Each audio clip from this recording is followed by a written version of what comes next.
PSC September മാസത്തിൽ നടത്തിയ LGS എക്സാമിന്റെ ആദ്യത്തെ 10 GK ക്വസ്റ്റ്യൻസ് ആണ് ഇന്ന് നോക്കാൻ പോകുന്നത്. ഈ ക്വസ്റ്റ്യന്റെ കറണ്ട് അഫയേഴ്സ് നേരത്തെ ചെയ്തിട്ടുണ്ട്. കാണാത്തവർ കാണുക. ഇതിന്റെ PDF PSC മിറർ എന്ന ടെലിഗ്രാം ചാനലിൽ കൊടുത്തിട്ടുണ്ട്. ഡിസ്ക്രിപ്ഷൻ ബോക്സിൽ ടെലിഗ്രാം ലിങ്കും കൊടുത്തേക്കാം. നോക്കാം. ഓരോരുത്തരും ഓർക്കേണ്ടത്, ഞാനൊരു ഇന്ത്യക്കാരനായിരിക്കുമ്പോൾ തന്നെ എനിക്ക് എല്ലാ അവകാശങ്ങളോടൊപ്പം നിയതമായ ചുമതലകളും ഉണ്ടെന്നാണ്. ഈ കോട്സ് സർദാർ വല്ലഭായ് പട്ടേലിനാണ്. ഇനിയുള്ള PSC എക്സാമിന് ഈ ക്വസ്റ്റ്യൻ ചോദിക്കാം. ഗാന്ധിജിയുടെ നേതൃത്വത്തിൽ ഇന്ത്യൻ നാഷണൽ കോൺഗ്രസ് നടത്തിയ ആദ്യത്തെ ബഹുജന സമരം ഏതാണ്? നിസ്സഹകരണ സമരം.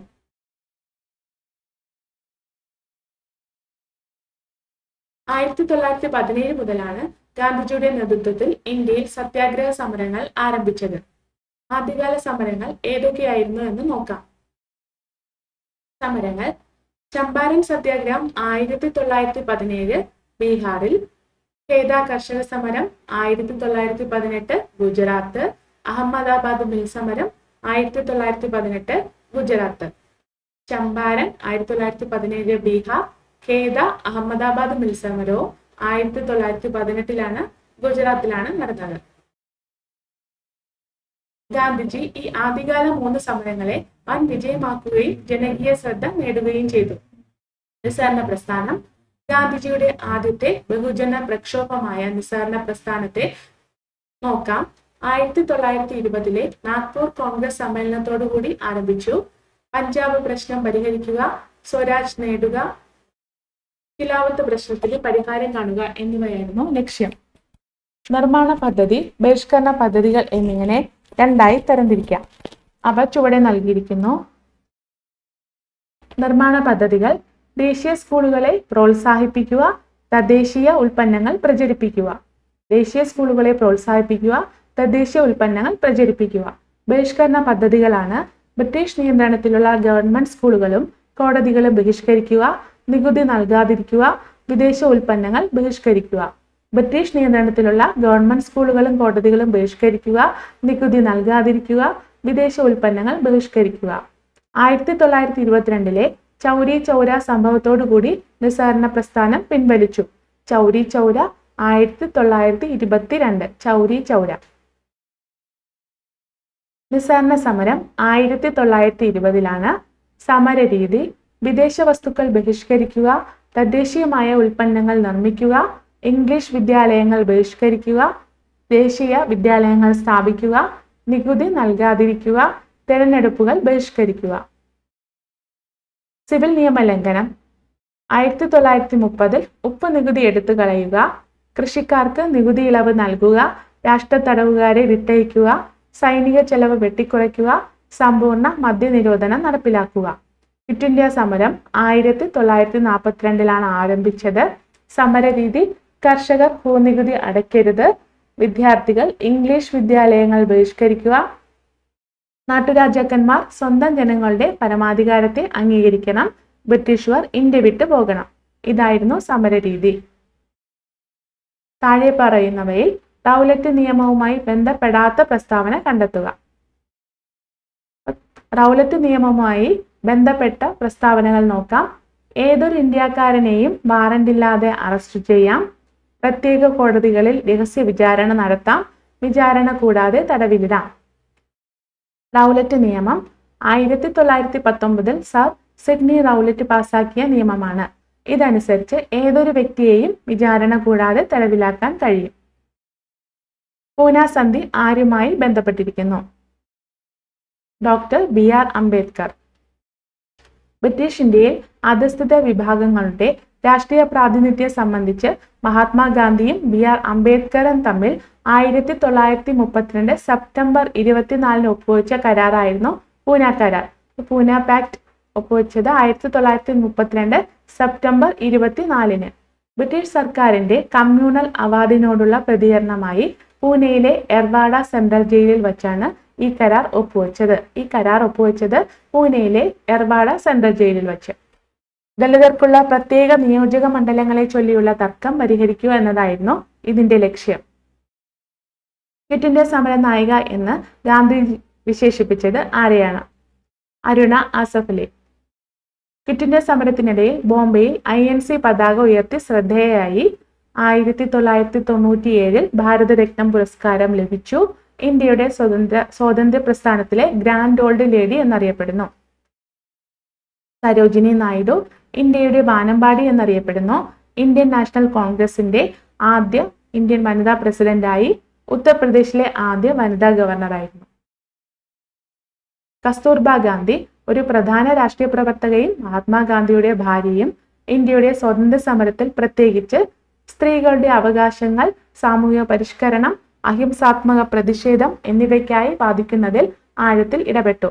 ക്വിറ്റ് ഇന്ത്യ സമരത്തിനിടെ ജയിൽവാസം അനുഭവിച്ചതിനെ തുടർന്ന് 1944 ഫെബ്രുവരി 22 പൂനെയിലെ അഗാഖാൻ കൊട്ടാരത്തിലെ ജയിലിൽ വെച്ച് അവർ അന്തരിച്ചു. ക്യാപ്റ്റൻ ലക്ഷ്മി ഇന്ത്യൻ സ്വാതന്ത്ര്യ സമരത്തിലെ ഒരു പ്രവർത്തകയും ഇന്ത്യൻ നാഷണൽ ആർമിയിലെ ഓഫീസറുമായിരുന്നു. ലക്ഷ്മി സെഹ്ഗാർ. INAയിൽ അവർ വഹിച്ചിരുന്ന പദവി കാരണം അവർ ക്യാപ്റ്റൻ ലക്ഷ്മി എന്നാണ് ഓർമ്മിക്കപ്പെട്ടത്. ജയ് ഹിന്ദ് എന്ന മുദ്രാവാക്യം ആരുടെ സംഭാവനയാണ്? സുഭാഷ് ചന്ദ്രബോസ്. രവീന്ദ്രനാഥ ടാഗോർ. സാഹിത്യത്തിനുള്ള നോബൽ സമ്മാനം 1913 ഗീതാഞ്ജലിക്ക് ലഭിച്ചു. ദേശീയ ഗാനങ്ങളായ ഇന്ത്യയുടെ ജനഗണമനയും ബംഗ്ലാദേശിന്റെ അമർ ഷോണ ബംഗ്ലാവും അദ്ദേഹം ഗാനങ്ങൾ എഴുതി. 1901 ശാന്തി നികേതനിൽ ഒരു പരീക്ഷണാത്മക സ്കൂൾ സ്ഥാപിക്കുകയും ചെയ്തു. അത് പിന്നീട് 1921 വിശ്വഭാരതി സർവകലാശാലയായി മാറി. 1921 വിശ്വഭാരതി സർവകലാശാലയായി മാറി. ചില നോവലുകളാണ് Gora, Ghare Baire, the home and the world, Chokher Bali, ഐസോർ എന്നിവ രവീന്ദ്രനാഥ ടാഗോറിന്റെ ചില നോവലുകളാണ്. ഗാന്ധിക്ക് മഹാത്മാ എന്ന പദവി നൽകിയത് ടാഗോറാണ്. സുഭാഷ് ചന്ദ്രബോസ് ബ്രിട്ടീഷ് ഭരണത്തെ ശക്തമായി എതിർത്ത ഒരു ഇന്ത്യൻ ദേശീയ നേതാവും വിപ്ലവകാരിയുമായിരുന്നു സുഭാഷ് ചന്ദ്രബോസ്. 1897 ജനുവരി 23 ഒഡീഷയിലെ ഘട്ടക്കിൽ ജനിച്ച അദ്ദേഹം നേതാജി എന്ന പദവിയിൽ പ്രശസ്തനാണ്. രണ്ടാം ലോക മഹായുദ്ധ സമയത്ത് ആസാദ് ഹിന്ദ് ഫൗജ് എന്നറിയപ്പെടുന്ന ഒരു സായുധ സേനയെ നയിച്ചു. ഇന്ത്യൻ നാഷണൽ ആർമി അഥവാ ആസാദ് ഹിന്ദ് ഫൗജ്. 1938 അദ്ദേഹം INC പ്രസിഡന്റായി തിരഞ്ഞെടുക്കപ്പെട്ടു. പക്ഷേ പിന്നീട് അദ്ദേഹം പാർട്ടിയിൽ നിന്ന് പിരിഞ്ഞ് ഫോർവേഡ് ബ്ലോക്ക് എന്ന സ്വന്തം രാഷ്ട്രീയ പാർട്ടി രൂപീകരിച്ചു. ജയ് ഹിന്ദ്, എനിക്ക് രക്തം തരൂ, ഞാൻ നിങ്ങൾക്ക് സ്വാതന്ത്ര്യം നൽകാം എന്നീ ജനപ്രിയ ദേശീയവാദ മുദ്രാവാക്യങ്ങൾ സൃഷ്ടിച്ചതിന്റെ ബഹുമതി അദ്ദേഹത്തിനുണ്ട്. ലാൽ ബഹദൂർ ശാസ്ത്രി സ്വതന്ത്ര ഇന്ത്യയുടെ രണ്ടാമത്തെ പ്രധാനമന്ത്രിയായിരുന്നു. ജയ് ജവാൻ ജയ് കിസാൻ എന്ന പ്രശസ്തമായ മുദ്രാവാക്യം ഇന്ത്യക്ക് സമ്മാനിച്ചത് ശാസ്ത്രിയാണ്. 1966 യുദ്ധം ഔപചാരികമായി അവസാനിപ്പിക്കുന്നതിനായി അദ്ദേഹം പാകിസ്ഥാനുമായി താഷ്കന്റിൽ ഒരു സമാധാന ഉടമ്പടിയിൽ ഒപ്പുവെച്ചു. കരാർ ഒപ്പിട്ടതിന്റെ പിറ്റേന്ന് 1966 ജനുവരി 11 താഷ്കന്റിൽ ഹൃദയാഘാതം മൂലം അദ്ദേഹം മരിച്ചു. അദ്ദേഹത്തിന്റെ സ്മാരകം വിജയ്ഘട്ട്, ഡൽഹിയിലാണ് സ്ഥിതി ചെയ്യുന്നത്. സ്മാരകം വിജയ്ഘട്ട്, ഡൽഹി. ബാലഗംഗാധര തിലകൻ. ലോകമാന്യ തിലക് എന്നറിയപ്പെടുന്ന ബാലഗംഗാധര തിലക് 1856 1920 ഒരു ഇന്ത്യൻ ദേശീയവാദിയും സാമൂഹിക പരിഷ്കർത്താവും സ്വാതന്ത്ര്യ സമരത്തിലെ ഒരു കേന്ദ്ര വ്യക്തിത്വവുമായിരുന്നു. ലാൽ ബാൽ പാൽ എന്ന തീവ്രവാദ ത്രയത്തിലെ അംഗമായ അദ്ദേഹം സ്വരാജിന്റെ അഥവാ സ്വയംഭരണം ഉറച്ച വക്താവായിരുന്നു. സ്വരാജ് എന്റെ ജന്മാവകാശമാണ്, ഞാൻ അത് നേടുക തന്നെ ചെയ്യും എന്ന് പ്രസിദ്ധമായി പ്രഖ്യാപിച്ചു. പത്രങ്ങളാണ് കേസരി മറാത്ത ഭാഷയിലും മറാത്ത എന്ന ന്യൂസ് പേപ്പർ ഇംഗ്ലീഷ് ഭാഷയിലുമാണ്. ഇന്ത്യൻ അശാന്തിയുടെ പിതാവ് എന്ന വിശേഷണം ബാലഗംഗാധര തിലകിനുള്ളതാണ്. അടുത്ത ക്വസ്റ്റ്യൻ, താഴെ തന്നിരിക്കുന്ന സൂചനകൾ വായിച്ച് അവ ഏത് ആക്ടുമായി ബന്ധപ്പെട്ടിരിക്കുന്നു എന്ന് കണ്ടെത്തുക. കേന്ദ്രത്തിനും അന്നത്തെ പ്രവിശ്യകൾക്കുമായി അധികാരം വിഭജിച്ചു. 321 വിഭാഗങ്ങളും 10 പട്ടികകളും. ദുർബല വിഭാഗങ്ങൾ, സ്ത്രീകൾ, തൊഴിലാളികൾ എന്നിവർക്ക് പ്രത്യേക മണ്ഡലങ്ങൾ. ഇത് ഗവൺമെന്റ് ഓഫ് ഇന്ത്യ ആക്ടുമായി ബന്ധപ്പെട്ടിരിക്കുന്നു. 1935 ഗവൺമെന്റ് ഓഫ് ഇന്ത്യ ആക്ട് നോക്കാം. ബ്രിട്ടീഷ് ഇന്ത്യ ഭരിക്കുന്നതിനായി ബ്രിട്ടീഷ് പാർലമെന്റ് നടപ്പിലാക്കിയ ഏറ്റവും പ്രധാനപ്പെട്ട നിയമനിർമ്മാണ നടപടികളിൽ ഒന്നായിരുന്നു 1935 ഇന്ത്യ ഗവൺമെന്റ് ആക്ട്. ഇന്ത്യൻ സ്വയംഭരണത്തിലേക്കുള്ള ഒരു പ്രധാന മാറ്റത്തെ ഈ നിയമം അടയാളപ്പെടുത്തി. ഭരണത്തിൽ ഇന്ത്യൻ പങ്കാളിത്തം വർദ്ധിപ്പിക്കണമെന്ന വർദ്ധിച്ചുവരുന്ന ആവശ്യങ്ങൾക്ക് മറുപടിയായി ഒരു ഫെഡറൽ ഘടന നിർദ്ദേശിക്കുകയും പ്രവിശ്യ സ്വയംഭരണം നൽകുകയും തെരഞ്ഞെടുത്ത് അടിത്തറ വികസിപ്പിക്കുകയും ചെയ്തു. പരിമിതികളും ബ്രിട്ടീഷുകാരുടെ തുടർച്ചയായ ആധിപത്യവും ഉണ്ടായിരുന്നിട്ടും 1947 ഇന്ത്യയുടെ ഭരണഘടനാ വികസനത്തിനും ഒടുവിൽ സ്വാതന്ത്ര്യത്തിനും അടിത്തറ പാകിയത് ഈ നിയമമാണ്. ബ്രിട്ടീഷ് ഇന്ത്യയുടെ ഭരണഘടനാ ചട്ടക്കൂടിനെ പുനർനിർമ്മിച്ച പ്രധാന വ്യവസ്ഥകളാണ് അഖിലേന്ത്യാ ഫെഡറേഷൻ, പ്രവിശ്യ സ്വയംഭരണം, ദ്വിസഭ നിയമസഭ, അധികാര വിഭജനം. ഇതൊന്ന് പോസ് ചെയ്ത് വായിച്ചു നോക്കേണ്ടതാണ്. ഫെഡറൽ ലിസ്റ്റ്, പ്രവിശ്യ പട്ടിക, കൺകറന്റ് ലിസ്റ്റ്, ഫ്രാഞ്ചൈസി വിപുലീകരണം. ഫെഡറൽ കോടതി 1937 സ്ഥാപിതമായ ഒരു ഫെഡറൽ കോടതി സ്ഥാപിക്കുന്നതിന് ഇത് വ്യവസ്ഥ ചെയ്തു. എന്നിരുന്നാലും ലണ്ടനിലെ പ്രിവി കൗൺസിൽ അന്തിമ അപ്പീൽ കോടതിയായി തുടർന്നു. സാമുദായിക പ്രാതിനിധ്യം. മുസ്ലിങ്ങളെ മാത്രമല്ല, അടിച്ചമർത്തപ്പെട്ട വിഭാഗങ്ങൾ, സ്ത്രീകൾ, തൊഴിലാളികൾ എന്നിവരെയും ഉൾപ്പെടുത്തി പ്രത്യേക നിയോജക മണ്ഡലങ്ങളുടെ സംവിധാനം വികസിപ്പിച്ചു. അതുവഴി സാമുദായിക പ്രാതിനിധ്യം വർദ്ധിപ്പിച്ചു. ബ്രിട്ടീഷ് നിയന്ത്രണം നിലനിർത്തൽ. പ്രവിശ്യ സ്വയംഭരണം വർദ്ധിച്ചിട്ടും ബ്രിട്ടീഷ് കിരീട നിയന്ത്രണം നിലനിർത്തി. പ്രതിരോധം, വിദേശകാര്യം, സുരക്ഷ എന്നിവയിൽ ഗവർണർ ജനറലും ഗവർണർമാരും വിവേചനാധികാരം പ്രയോഗിച്ചു. പബ്ലിക് സർവീസ് കമ്മീഷനുകളുടെ സ്ഥാപനം. സിവിൽ സർവീസ് റിക്രൂട്ട്മെന്റും ഭരണവും മേൽനോട്ടം വഹിക്കുന്നതിനായി ഒരു federal public service commission, provincial public service കമ്മീഷനുകൾ, ജോയിന്റ് പബ്ലിക് സർവീസ് കമ്മീഷണറുകൾ എന്നിവ രൂപീകരിച്ചു. ഇന്ത്യ കൗൺസിൽ നിർത്തലാക്കൽ. 1858 ഇന്ത്യ ഗവൺമെന്റ് ആക്ട് പ്രകാരം സ്ഥാപിതമായ കൗൺസിൽ ഓഫ് ഇന്ത്യ നിർത്തലാക്കുകയും പകരം ഇന്ത്യയുടെ സ്റ്റേറ്റ് സെക്രട്ടറിയുടെ ഉപദേശകരുടെ ഒരു സംഘം സ്ഥാപിക്കുകയും ചെയ്തു. അതുവഴി ഭരണ നിയന്ത്രണം കേന്ദ്രീകരിച്ചു. സംയുക്ത സമ്മേളനങ്ങൾക്കുള്ള വ്യവസ്ഥകൾ കൊണ്ടുവന്നു. നിയമനിർമ്മാണ സ്തംഭനാവസ്ഥ ഉണ്ടായാൽ ഇരു സഭകളും തമ്മിലുള്ള തർക്കങ്ങൾ പരിഹരിക്കുന്നതിനുള്ള ഒരു മാർഗമായി ദ്വിസഭ നിയമസഭകളുടെ സംയുക്ത സമ്മേളനങ്ങൾ അനുവദനീയമാണ്. Indian independence act 1947. British parliament പാസാക്കിയ 1947 ഇന്ത്യൻ സ്വാതന്ത്ര്യ നിയമം 1947 ഓഗസ്റ്റ് 15 ഇന്ത്യയിലെ ബ്രിട്ടീഷ് ഭരണം അവസാനിപ്പിച്ചു.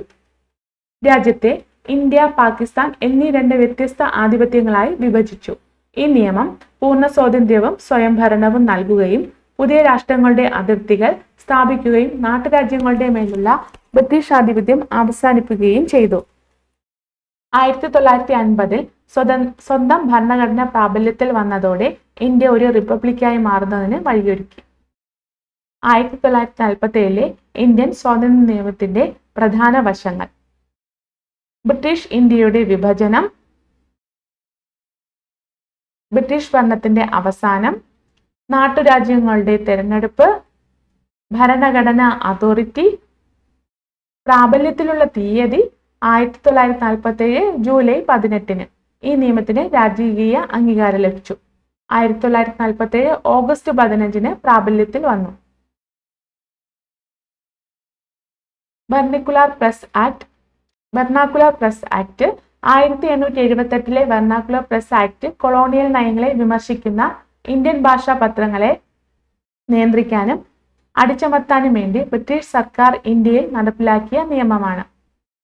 അന്നത്തെ വൈസ്രോയി ആയിരുന്ന ലോർഡ് ലിറ്റൺ അവതരിപ്പിച്ചു ഈ നിയമം.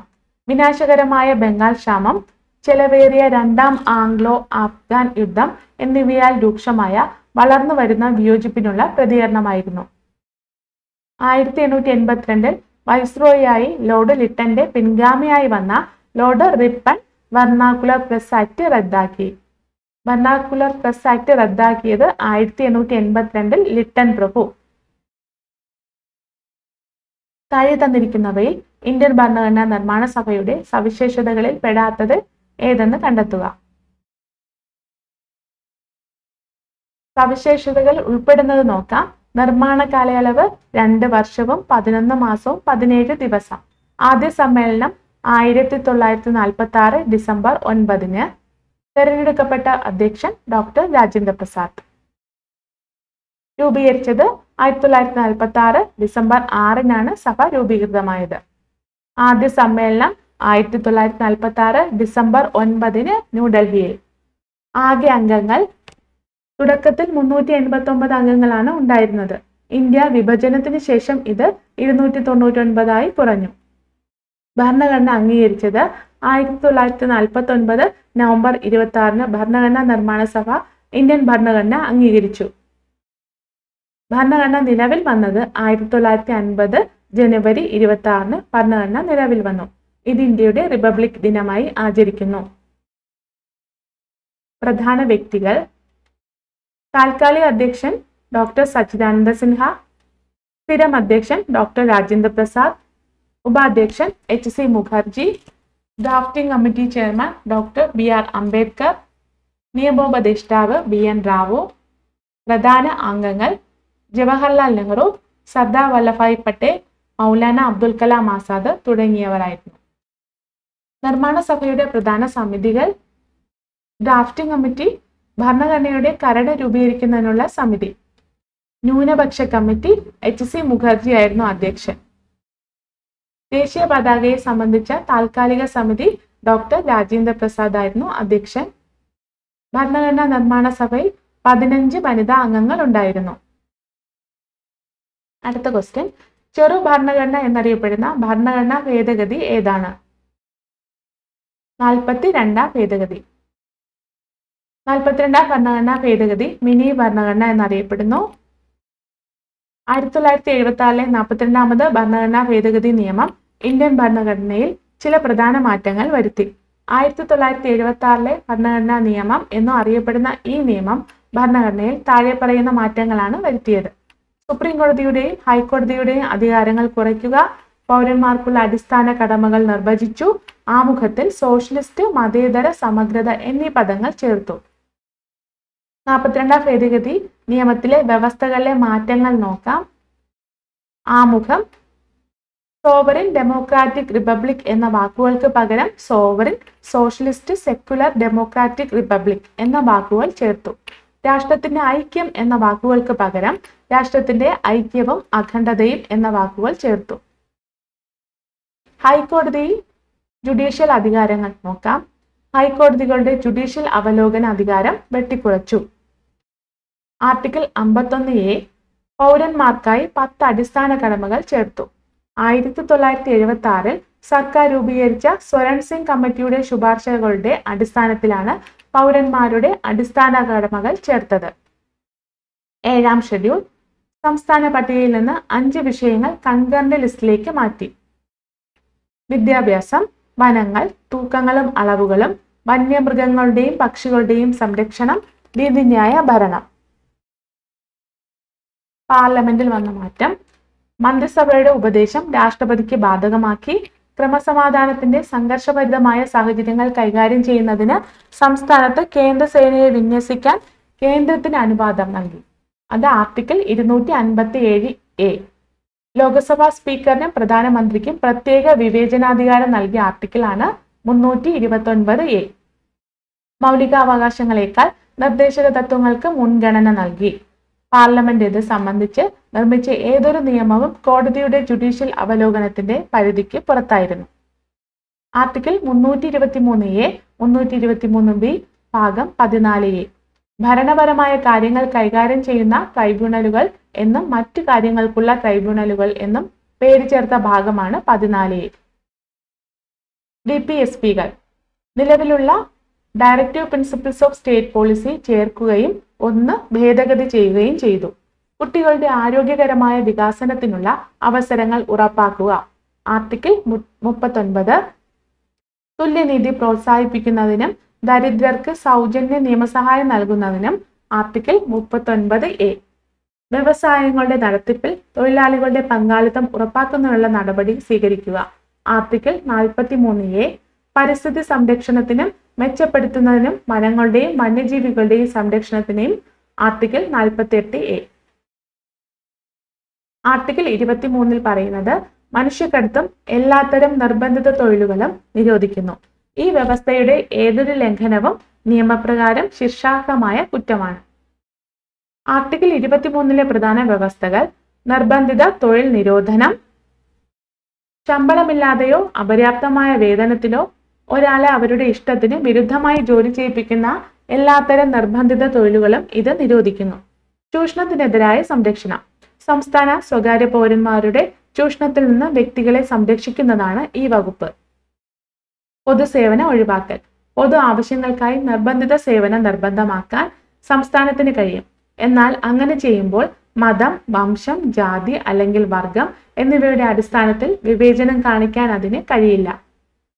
ശിക്ഷാർഹമായ കുറ്റകൃത്യം: ആർട്ടിക്കിൾ 23 ഏതൊരു ലംഘനവും നിയമപ്രകാരം ശിക്ഷാർഹമായ കുറ്റമാണ്. അടിമത്തം ഉൾപ്പെടുന്നു. മനുഷ്യക്കടത്ത് നിരോധിക്കുന്നത് ആളുകളെ വാങ്ങുന്നതിനും വിൽക്കുന്നതും ഉൾപ്പെടുന്നു. കൂടാതെ ഇത് അടിമത്തത്തെ ഉൾക്കൊള്ളുന്നതായി കണക്കാക്കപ്പെടുന്നു. ആർട്ടിക്കിൾ 32 പറയുന്നത് ഭരണഘടനാപരമായ പരിഹാരങ്ങൾക്കുള്ള അവകാശം നൽകുന്നു. പൗരന്മാർക്ക് അവരുടെ മൗലികാവകാശങ്ങൾ ലംഘിക്കപ്പെട്ടാൽ സുപ്രീം കോടതിയെ സമീപിക്കാൻ അധികാരം നൽകുന്നു. റിട്ട് അധികാരപരിധി: മൗലികാവകാശങ്ങൾ നടപ്പിലാക്കുന്നതിനായി റിട്ടുകൾ പുറപ്പെടുവിക്കാൻ സുപ്രീം കോടതിക്ക് അധികാരമുണ്ട്. റിട്ടുകൾ: ഹേബിയസ് കോർപ്പസ്: അന്യായമായി തടങ്കലിൽ വച്ചിട്ടുള്ള ഒരാളെ കോടതിക്ക് മുൻപാകെ ഹാജരാക്കാൻ ആവശ്യപ്പെട്ടുകൊണ്ട് കോടതി പുറപ്പെടുവിക്കുന്ന ഉത്തരവാണ് ഹേബിയസ് കോർപ്പസ്. മാൻഡമസ്: ഒരു ഉദ്യോഗസ്ഥൻ തന്റെ നിയമപരമായ കർത്തവ്യം നിറവേറ്റാതിരിക്കുന്നത് മൂലം മറ്റൊരു വ്യക്തിയുടെ അവകാശം ഹനിക്കപ്പെടുന്നതായി കോടതി കണ്ടെത്തുമ്പോൾ പുറപ്പെടുവിക്കുന്ന ഉത്തരവാണ് മാൻഡമസ്. പ്രൊഹിബിഷൻ: തങ്ങളുടെ അധികാര പരിധിയിൽ വരാത്ത ഒരു കേസ് കീഴ്ക്കോടതികൾ പരിഗണിക്കുന്നത് വിലക്കിക്കൊണ്ടുള്ള സുപ്രീം കോടതിയുടെയോ ഹൈക്കോടതിയുടെയോ ഉത്തരവാണ് പ്രൊഹിബിഷൻ. കോ വാറന്റോ: ഒരു ഉദ്യോഗസ്ഥൻ അർഹതയില്ലാത്ത സ്ഥാനം വഹിക്കുന്നത് തടഞ്ഞുകൊണ്ട് കോടതി പുറപ്പെടുവിക്കുന്ന ഉത്തരവാണ് കോ വാറന്റോ. സെർഷ്യോററി: ഒരു കീഴ്ക്കോടതിയുടെ പരിഗണനയിലിരിക്കുന്ന കേസ് മേൽക്കോടതിയിലേക്ക് കൈമാറ്റം ചെയ്യാനുള്ള ഉത്തരവ്. ഇന്ത്യൻ ഭരണഘടന ഭേദഗതി ചെയ്യാനുള്ള അധികാരം ആരിൽ നിക്ഷിപ്തമായിരിക്കുന്നു? പാർലമെന്റിന്. നിയമനിർമ്മാണ സഭ: ഇന്ത്യയുടെ നിയമനിർമ്മാണ സഭയുടെ പേരാണ് പാർലമെന്റ്. രാജ്യത്തിനാവശ്യമായ നിയമങ്ങൾ നിർമ്മിക്കുക എന്നതാണ് പാർലമെന്റിന്റെ പ്രാഥമിക ധർമ്മം. ലോകസഭ, രാജ്യസഭ എന്നീ രണ്ട് സഭകളുള്ള ഇന്ത്യയുടെ പാർലമെന്റ് ഒരു ദ്വിമണ്ഡല നിയമനിർമ്മാണ സഭയാണ്. നിയമനിർമ്മാണ സഭയുടെ ചുമതലകൾ ഏതെല്ലാമെന്ന് പരിചയപ്പെടാം. പാർലമെന്റിന്റെ പ്രധാന ചുമതലകളാണ് നിയമനിർമ്മാണം, പൊതുഖജനാവിന്റെ സംരക്ഷകനായി പ്രവർത്തിക്കുക, രാഷ്ട്രപതി, ഉപരാഷ്ട്രപതി തെരഞ്ഞെടുപ്പുകളിൽ പങ്കാളിയാവുക, എക്സിക്യൂട്ടീവിനെ നിയന്ത്രിക്കുക, ഇംപീച്ച്മെന്റ് നടപടിക്രമങ്ങളിൽ ജുഡീഷ്യൽ അധികാരിയായി പ്രവർത്തിക്കുക, ഭരണഘടനാ ഭേദഗതി പരിഗണിക്കലും അംഗീകരിക്കലും. പാർലമെന്റിന്റെ പ്രധാന ചുമതലകൾ പരിചയപ്പെട്ടല്ലോ. ഇതെന്തായാലും എക്സാമിന് ചോദിക്കും. ഇതെല്ലാം നോക്കി വച്ചേക്കുക. പാർലമെന്റിന്റെ രണ്ട് സഭകളായ ലോകസഭയുടെയും രാജ്യസഭയുടെയും പ്രധാന സവിശേഷതകൾ നോക്കാം. ലോകസഭ: പാർലമെന്റിന്റെ അധോമണ്ഡലമാണ് ലോകസഭ. ഭൂരിപക്ഷ സമ്പ്രദായ പ്രകാരം ജനങ്ങൾ നേരിട്ടാണ് ലോകസഭാംഗങ്ങളെ തെരഞ്ഞെടുക്കുന്നത്. 25 പൂർത്തിയായ ഇന്ത്യൻ പൗരർക്ക് ലോകസഭയിലേക്ക് മത്സരിക്കാൻ യോഗ്യതയുണ്ട്. ലോകസഭയിൽ മത്സരിക്കാനുള്ള പ്രായം 25 വയസ്സാണ്. ലോകസഭയുടെ പരമാവധി അംഗബലം 550 ആണ്. എന്നാൽ 2023 തെരഞ്ഞെടുക്കപ്പെട്ട അംഗങ്ങൾ എന്ന് പറയുന്നത് 543 ആണ്. ലോകസഭയുടെ അധ്യക്ഷൻ സ്പീക്കറാണ്. ധനപരമായ വിഷയങ്ങളിൽ ലോകസഭയ്ക്ക് രാജ്യസഭയേക്കാൾ കൂടുതൽ അധികാരങ്ങളുണ്ട്. ധനബില്ലും അവിശ്വാസ പ്രമേയവും അവതരിപ്പിക്കുന്നത് ലോകസഭയിലാണ്. രാജ്യസഭ: പാർലമെന്റിലെ ഉപരിസഭയാണ് രാജ്യസഭ. പാർലമെന്റിലെ ഉപരിസഭ എന്നറിയപ്പെടുന്നത് രാജ്യസഭയാണ്. ജനസംഖ്യാനുപാതികമായി സംസ്ഥാനങ്ങൾക്ക് പ്രാതിനിധ്യം നൽകിയിരിക്കുന്ന സഭയാണ്. സംസ്ഥാന നിയമനിർമ്മാണ സഭകളിലെ തെരഞ്ഞെടുക്കപ്പെട്ട MLA-മാരാണ് രാജ്യസഭാംഗങ്ങളെ തെരഞ്ഞെടുക്കുന്നത്. 30 വയസ്സ് പൂർത്തിയായ ഇന്ത്യൻ പൗരർക്ക് രാജ്യസഭയിലേക്ക് മത്സരിക്കാൻ യോഗ്യതയുണ്ട്. ലോകസഭയിലാണെങ്കിൽ 25 വയസ്സ്, രാജ്യസഭയിലാണെങ്കിൽ 30 വയസ്സ്. സഭാംഗങ്ങളുടെ കാലാവധി 6 വർഷമാണ്. രാജ്യസഭയിലെ 1/3 അംഗങ്ങൾ ഓരോ 2 വർഷം കൂടുമ്പോഴും വിരമിക്കുകയും ആ ഒഴിവുകളിലേക്ക് തിരഞ്ഞെടുപ്പ് നടക്കുകയും ചെയ്യുന്നു. അപ്പോൾ രാജ്യസഭയിലെ 1/3 അംഗങ്ങൾ ഓരോ 2 വർഷം കൂടുമ്പോൾ വിരമിക്കുകയും ആ ഒഴിവുകളിലേക്ക് തിരഞ്ഞെടുപ്പ് നടക്കുകയും ചെയ്യുന്നു. ഇത് നേരത്തെ PSC ചോദിച്ചിട്ടുള്ള ക്വസ്റ്റ്യൻ ആണ്. ഉപരാഷ്ട്രപതിയാണ് രാജ്യസഭയുടെ അധ്യക്ഷൻ. രാജ്യസഭയുടെ പരമാവധി അംഗബലം 250 ആണ്. ഇതിൽ 238 പേരെ തിരഞ്ഞെടുക്കുകയും 12 പേരെ രാഷ്ട്രപതി നാമനിർദ്ദേശം ചെയ്യുകയും ചെയ്യുന്നു. ഉപരാഷ്ട്രപതിയെ നീക്കം ചെയ്യാനുള്ള നടപടിക്രമങ്ങൾ ആരംഭിക്കുന്നത് രാജ്യസഭയിൽ നിന്നാണ്. കൂടാതെ പുതിയ അഖിലേന്ത്യാ സഭ സൃഷ്ടിക്കുന്നതിന് പാർലമെന്റിനെ ചുമതലപ്പെടുത്താനുള്ള അധികാരം രാജ്യസഭയിലാണ് നിക്ഷിപ്തം. രാഷ്ട്രപതി ഇന്ത്യയിലെ കാര്യനിർവഹണ വിഭാഗത്തിന്റെ തലവനാണ് രാഷ്ട്രപതി. 35 പൂർത്തിയായ ഇന്ത്യൻ പൗരന്മാർക്ക് രാഷ്ട്രപതി സ്ഥാനത്തേക്ക് മത്സരിക്കാൻ യോഗ്യതയുണ്ട്. പാർലമെന്റിന്റെ ഇരുസഭകളിലെയും സംസ്ഥാന നിയമനിർമ്മാണ സഭകളിലെയും തിരഞ്ഞെടുക്കപ്പെട്ട അംഗങ്ങൾ ഉൾക്കൊള്ളുന്ന ഇലക്ട്രൽ കോളേജാണ് രാഷ്ട്രപതിയെ തിരഞ്ഞെടുക്കുന്നത്. 5 വർഷമാണ് രാഷ്ട്രപതിയുടെ ഔദ്യോഗിക കാലാവധി. പാർലമെന്റ് വിളിച്ചു ചേർക്കുക, ലോക്സഭ പിരിച്ചുവിടുക, പ്രധാനമന്ത്രിയെയും മന്ത്രിസഭയെയും നിയമിക്കുക, സുപ്രീം കോടതിയിലെയും ഹൈക്കോടതിയിലെയും ജഡ്ജിയെ നിയമിക്കുക, സംസ്ഥാന ഗവർണർമാരെ നിയമിക്കുക, അടിയന്തരാവസ്ഥ പ്രഖ്യാപിക്കുക, പ്രതിരോധ സേനകളുടെ സർവ്വസൈന്യാധിപനായി പ്രവർത്തിക്കുക തുടങ്ങിയവയാണ് രാഷ്ട്രപതിയുടെ ചുമതലകൾ. രാഷ്ട്രപതിയുടെ ചുമതലകൾ നോക്കി വയ്ക്കുക. രാഷ്ട്രപതി രാജി സമർപ്പിക്കുന്നത് ഉപരാഷ്ട്രപതിക്കാണ്. രാഷ്ട്രപതിയുടെ അഭാവത്തിൽ ഉപരാഷ്ട്രപതിയാണ് ഈ ചുമതലകൾ വഹിക്കുന്നത്. ഇന്ത്യയുടെ പ്രഥമ രാഷ്ട്രപതി ഡോക്ടർ രാജേന്ദ്ര പ്രസാദ്. ഓരോ വ്യക്തിയും രാഷ്ട്രത്തോടും സമൂഹത്തോടും പാലിക്കേണ്ട ഉത്തരവാദിത്വങ്ങൾ ഏതു പേരിൽ അറിയപ്പെടുന്നു? മൗലിക കടമകൾ. അവകാശങ്ങളും കർത്തവ്യങ്ങളും ഒരേ നാണയത്തിന്റെ 2 വശങ്ങളാണ്. പൗരർ പാലിക്കേണ്ടതായ ചില കടമകൾ നമ്മുടെ ഭരണഘടനയിൽ ഉൾക്കൊള്ളിച്ചിട്ടുണ്ട്. പൗരരുടെ മൗലിക കർത്തവ്യങ്ങളെക്കുറിച്ച് നിർദ്ദേശങ്ങൾ സമർപ്പിക്കുന്നതിനായി 1976 കേന്ദ്ര സർക്കാർ നിയോഗിച്ച കമ്മിറ്റിയാണ് സർദാർ സ്വരൺ സിംഗ് കമ്മിറ്റി. സർദാർ സ്വരൺ സിംഗ് കമ്മിറ്റി 1976 പൗരരുടെ മൗലിക കർത്തവ്യങ്ങളെക്കുറിച്ച് നിർദ്ദേശങ്ങൾ സമർപ്പിക്കുന്നതിനായി കേന്ദ്ര സർക്കാർ നിയോഗിച്ച കമ്മിറ്റിയാണ്. കമ്മിറ്റിയുടെ നിർദ്ദേശങ്ങൾ പരിഗണിച്ച് 1976 42ാം ഭരണഘടനാ ഭേദഗതിയുടെ ഭാഗമായി മൗലിക കർത്തവ്യങ്ങൾ ഉൾക്കൊള്ളുന്ന പുതിയ ഭാഗം 4A ഭരണഘടനയിൽ ഉൾപ്പെടുത്തി. ഇതുപ്രകാരം 51A എന്ന അനുച്ഛേദമായിട്ടാണ് മൗലിക കർത്തവ്യങ്ങൾ ഭരണഘടനയുടെ ഭാഗമായി തീർന്നത്.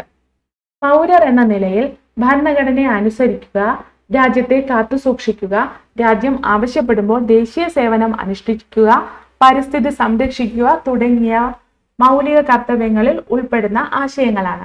എല്ലാ പൗരരും രാഷ്ട്രത്തോടും സമൂഹത്തോടും പാലിച്ചിരിക്കേണ്ട കർത്തവ്യങ്ങൾ എന്തെന്ന് ബോധ്യപ്പെടുത്തുന്നതാണിവ. 11 ചുമതലകളാണ് മൗലിക കർത്തവ്യങ്ങളായി ഭരണഘടനയിൽ ചേർത്തിരിക്കുന്നത്. അടുത്ത് നമുക്ക് മൗലിക അവകാശങ്ങൾ നോക്കാം. ഇന്ത്യൻ ഭരണഘടനയുടെ ഭാഗം 3ലാണ്, പാർട്ട് 3ലാണ് മൗലിക അവകാശങ്ങൾ ചേർത്തിരിക്കുന്നത്. സാധാരണയായി നിയമപരമായ അവകാശങ്ങളെ സംരക്ഷിക്കുകയും നടപ്പിലാക്കുകയും ചെയ്യുന്നത് സാധാരണ നിയമങ്ങളാണ്. എന്നാൽ മൗലികാവകാശങ്ങളെ സംരക്ഷിക്കുന്നതും ഉറപ്പുവരുത്തുന്നതും ഭരണഘടനയാണ്. മൗലികാവകാശങ്ങളെ സംരക്ഷിക്കുന്നതും ഉറപ്പുവരുത്തുന്നതും ഭരണഘടനയാണ്. ഭരണഘടന ഉറപ്പു നൽകുന്ന മൗലികാവകാശങ്ങൾ എന്തൊക്കെയാണെന്ന് പരിശോധിക്കാം. സമത്വത്തിനുള്ള അവകാശം അനുച്ഛേദം 14 മുതൽ 18 വരെ. സ്വാതന്ത്ര്യത്തിനുള്ള അവകാശം അനുച്ഛേദം 19 മുതൽ 22 വരെ. ചൂഷണത്തിനെതിരായ അവകാശം അനുച്ഛേദം 23 മുതൽ 24 വരെ. മതസ്വാതന്ത്ര്യത്തിനുള്ള അവകാശം അനുച്ഛേദം 25 മുതൽ 28 വരെ. സാംസ്കാരികവും വിദ്യാഭ്യാസപരവുമായ അവകാശങ്ങൾ അനുച്ഛേദം 29 മുതൽ 30 വരെ. ഭരണഘടനാപരമായ പരിഹാരങ്ങൾക്കുള്ള അവകാശം അനുച്ഛേദം 32. സമത്വത്തിനുള്ള അവകാശം റൈറ്റ് ടു ഇക്വാളിറ്റി. നമ്മുടെ രാജ്യത്ത് എല്ലാവർക്കും നിയമത്തിനു മുന്നിൽ തുല്യതയും തുല്യ നിയമ സംരക്ഷണവും ഉറപ്പുവരുത്തുന്ന അവകാശമാണ് സമത്വത്തിനുള്ള അവകാശം. ഈ അവകാശപ്രകാരം മതം, വർഗം, ജാതി, ലിംഗം, ജനനസ്ഥലം തുടങ്ങിയവയുടെ അടിസ്ഥാനത്തിൽ യാതൊരു വിവേചനവും പാടുള്ളതല്ല. ഇതോടൊപ്പം ഹോട്ടലുകൾ, കടകൾ, കിണറുകൾ, കുളങ്ങൾ, പൊതുസ്നാന ഘട്ടങ്ങൾ, പൊതുനിരത്തുകൾ എന്നിവിടങ്ങളിൽ തുല്യ പ്രവേശനവും ഉറപ്പു നൽകുന്നു. പൊതുജോലികളിലെ അവസര സമത്വവും തൊട്ടുകൂടായ്മ നിരോധനവും സ്ഥാനപ്പേരുകൾ നിർത്തലാക്കലും ഈ അവകാശപ്രകാരം ഉറപ്പുവരുത്തുന്നു. സമത്വാവകാശങ്ങളാണ് നിയമത്തിനു മുന്നിലെ സമത്വം, വിവേചനം നിരോധിക്കൽ, അവസര സമത്വം ഉറപ്പാക്കൽ, സ്ഥാനപ്പേരുകൾ നിർത്തലാക്കൽ, തൊട്ടുകൂടായ്മ നിർത്തലാക്കൽ. സ്വാതന്ത്ര്യത്തിനുള്ള അവകാശം, റൈറ്റ് ടു ഫ്രീഡം. ദീർഘകാലം വൈദേശിക ആധിപത്യത്തിനു കീഴിൽ കഴിയേണ്ടി വന്ന ഇന്ത്യൻ ജനതയുടെ അഭിലാഷമാണ് സ്വാതന്ത്ര്യത്തിനുള്ള അവകാശം എന്ന മൗലികാവകാശത്തിൽ പ്രതിഫലിക്കുന്നത്. ഭരണഘടനയുടെ 19 മുതൽ 22 വരെയുള്ള അനുച്ഛേദങ്ങൾ ഇതുപ്രകാരം സ്വാതന്ത്ര്യത്തിനുള്ള അവകാശങ്ങളും യുക്തിസഹമായ നിയന്ത്രണങ്ങളും വിശദീകരിക്കുന്നു. അനുച്ഛേദം 19 പരാമർശിച്ചിട്ടുള്ള സ്വാതന്ത്ര്യങ്ങൾ താഴെ പറയുന്നവയാണ്: അഭിപ്രായ പ്രകടനത്തിനും ആവിഷ്കാരത്തിനുമുള്ള സ്വാതന്ത്ര്യം, സമാധാനപരമായി സമ്മേളിക്കാനുള്ള സ്വാതന്ത്ര്യം, സംഘടനകൾ രൂപീകരിക്കാനുള്ള സ്വാതന്ത്ര്യം, ഇന്ത്യയിൽ എവിടെയും സ്വാതന്ത്ര്യമായി സഞ്ചരിക്കാനുള്ള സ്വാതന്ത്ര്യം, ഇന്ത്യയിൽ എവിടെയും സ്ഥിരമായി താമസിക്കാനുള്ള സ്വാതന്ത്ര്യം, ഇഷ്ടമുള്ള തൊഴിൽ, വ്യവസായം, കച്ചവടം എന്നിവയിൽ ഏർപ്പെടുന്നതിനുള്ള സ്വാതന്ത്ര്യം. വിദ്യാഭ്യാസത്തിനുള്ള അവകാശം. ഭരണഘടന നിലവിൽ വരുമ്പോൾ വിദ്യാഭ്യാസത്തിനുള്ള അവകാശം മൗലിക അവകാശം ആയിരുന്നില്ല. 2010 86 ഭരണഘടനാ ഭേദഗതിയിലൂടെ 6 മുതൽ 14 വയസ്സ് വരെയുള്ള കുട്ടികളുടെ വിദ്യാഭ്യാസത്തിനുള്ള അവകാശം ഒരു മൗലികാവകാശമാക്കി മാറ്റി. ഇതിനായി 21A വകുപ്പ് ഭരണഘടനയിൽ കൂട്ടിച്ചേർക്കുകയുണ്ടായി. വിദ്യാഭ്യാസ അവകാശ നിയമം, റൈറ്റ് ടു എഡ്യൂക്കേഷൻ ആക്ട് 2009. 2002 86 ഭരണഘടനാ ഭേദഗതിയിലൂടെ അനുച്ഛേദം 21A പ്രകാരമാണ് വിദ്യാഭ്യാസം മൗലികാവകാശമായി പ്രഖ്യാപിക്കപ്പെട്ടത്. 2009 വിദ്യാഭ്യാസ അവകാശ നിയമം പാർലമെന്റ് അംഗീകരിച്ചു. 2010 ഏപ്രിലിൽ നിയമം പ്രാബല്യത്തിൽ വന്നു. ഈ നിയമപ്രകാരം 6 വയസ്സിനും 14 വയസ്സിനിടയിലുള്ള എല്ലാ കുട്ടികൾക്കും സൗജന്യവും നിർബന്ധിതവും ഗുണനിലവാരമുള്ളതുമായ വിദ്യാഭ്യാസവും ഉറപ്പാക്കി. ചൂഷണത്തിനെതിരായ അവകാശം, റൈറ്റ് അഗെയിൻസ്റ്റ് എക്സ്പ്ലോയിറ്റേഷൻ. നമ്മുടെ രാജ്യത്ത് പല വിഭാഗം ജനങ്ങളും മുഖ്യധാരയിൽ നിന്നും അകറ്റി നിർത്തപ്പെടുന്നതും ചൂഷണം ചെയ്യപ്പെടുന്നതുമായ സാമൂഹിക സാഹചര്യം നിലവിലുണ്ടായിരുന്നു. അടിമത്തം, മനുഷ്യക്കടത്ത്, നിർബന്ധിത ജോലി, ബാലവേല തുടങ്ങിയ ചൂഷണങ്ങളെ ഇല്ലാതാക്കി സുരക്ഷിത ജീവിതം ഉറപ്പു നൽകുകയാണ് ചൂഷണത്തിനെതിരായ അവകാശത്തിലൂടെ ഇന്ത്യൻ ഭരണഘടന ചെയ്യുന്നത്. ഭരണഘടനയുടെ അനുച്ഛേദം 23 എല്ലാവിധ അടിമ ജോലികളെയും മനുഷ്യക്കച്ചവടത്തെയും നിരോധിക്കുകയും കുറ്റകരമായി പ്രഖ്യാപിക്കുകയും ചെയ്യുന്നു. അനുച്ഛേദം 24 പ്രകാരം 14 വയസ്സിന് താഴെയുള്ള കുട്ടികളെ ഖനികളിലോ വ്യവസായശാലകളിലോ മറ്റ് അപകട മേഖലകളിലോ ജോലി ചെയ്യുന്നത് നിരോധിക്കുന്നു.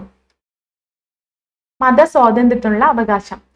ഏതു മതത്തിലും വിശ്വസിക്കുന്നതിനും ആചരിക്കുന്നതിനും പ്രചരിപ്പിക്കുന്നതിനുള്ള അവകാശം, മതജീവകാരുണ്യ സ്ഥാപനങ്ങൾ സ്ഥാപിക്കുവാനും നോക്കി നടത്താനുമുള്ള അവകാശം, മത പ്രോത്സാഹനത്തിന്റെ പേരിൽ നികുതി കൊടുക്കാൻ നിർബന്ധിക്കുന്നതിനെതിരായ അവകാശം, ഗവൺമെന്റിൽ നിന്നും ധനസഹായം പറ്റുന്ന വിദ്യാലയങ്ങളിൽ മതബോധന നിരോധിക്കുന്നു.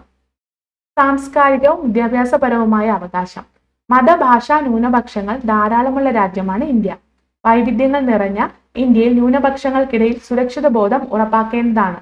സാംസ്കാരിക വിദ്യാഭ്യാസപരമായ അവകാശങ്ങൾ ഈ ലക്ഷ്യത്തോടെയുള്ളതാണ്. ഇതനുസരിച്ച് ന്യൂനപക്ഷങ്ങൾക്ക് ഭാഷ, ലിപി, സംസ്കാരം എന്നിവ സംരക്ഷിക്കാനും പരിപോഷിപ്പിക്കാനും അവകാശമുണ്ട്.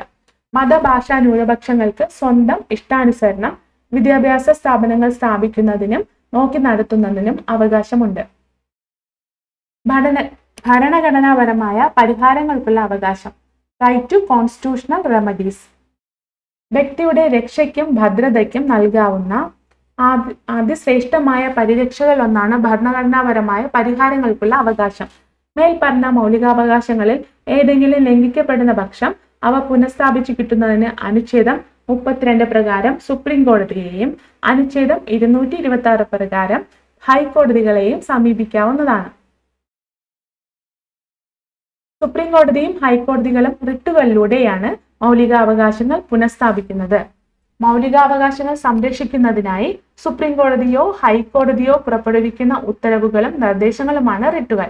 ഇന്ത്യൻ ഭരണഘടനയുടെ ഹൃദയവും ആത്മാവുമാണ് ഈ അവകാശമെന്ന് ഡോക്ടർ BR അംബേദ്കർ വിശേഷിപ്പിക്കുന്നു. അനുച്ഛേദം 32 പ്രകാരം സുപ്രീം കോടതിയും അനുച്ഛേദം 226 പ്രകാരം ഹൈക്കോടതികളെയും റിട്ടുകൾക്ക് വേണ്ടി നമുക്ക് സമീപിക്കാവുന്നതാണ്. റിട്ടുകൾ നേരത്തെ വായിച്ചിട്ടുണ്ട്. രാഷ്ട്രനയത്തിന്റെ നിർദ്ദേശക തത്വങ്ങൾ. അവകാശങ്ങൾക്കും സ്വാതന്ത്ര്യങ്ങൾക്കുമൊപ്പം സാമൂഹിക സാമ്പത്തിക നീതിക്കും തുല്യ പ്രാധാന്യമുണ്ട്. ഇത് കൈവരിക്കുന്നതിനുള്ള ആശയങ്ങളാണ് രാഷ്ട്രനയത്തിന്റെ നിർദ്ദേശക തത്വങ്ങളിൽ ഉൾപ്പെടുത്തിയിട്ടുള്ളത്. എല്ലാ വിഭാഗം ജനങ്ങളുടെയും ക്ഷേമവും പുരോഗതിയും ഉറപ്പുവരുത്തിക്കൊണ്ട് ക്ഷേമരാഷ്ട്രം സ്ഥാപിക്കുകയാണ് ഇതിന്റെ ലക്ഷ്യം. മൗലികാവകാശങ്ങളിൽ നിന്നും വ്യത്യസ്തമായി ഇവ കോടതിയുടെ പിൻബലത്തോടെ നടപ്പിലാക്കാൻ കഴിയുന്നവയല്ല. ഇതേസമയം സർക്കാരുകൾ നയങ്ങളും പരിപാടികളും ആവിഷ്കരിക്കുമ്പോൾ ഈ നിർദ്ദേശക തത്വങ്ങൾക്ക് മതിയായ പരിഗണന നൽകേണ്ടതുണ്ട്. ഭരണഘടനയുടെ ഭാഗം 4 അനുച്ഛേദം 36 മുതൽ 51 വരെയാണ് നിർദ്ദേശക തത്വങ്ങൾ ഉൾക്കൊള്ളിച്ചിരിക്കുന്നത്.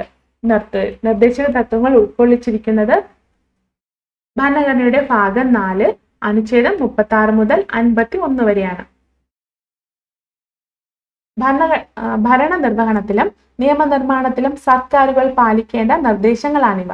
രാഷ്ട്രത്തിന്റെ സാമ്പത്തിക, സാമൂഹിക, വിദ്യാഭ്യാസ, അന്താരാഷ്ട്ര വിഷയങ്ങളെല്ലാം സ്പർശിക്കുന്ന വിപുലമായ ആശയങ്ങളാണ് നിർദ്ദേശക തത്വങ്ങളിൽ ഉൾക്കൊള്ളുന്നത്.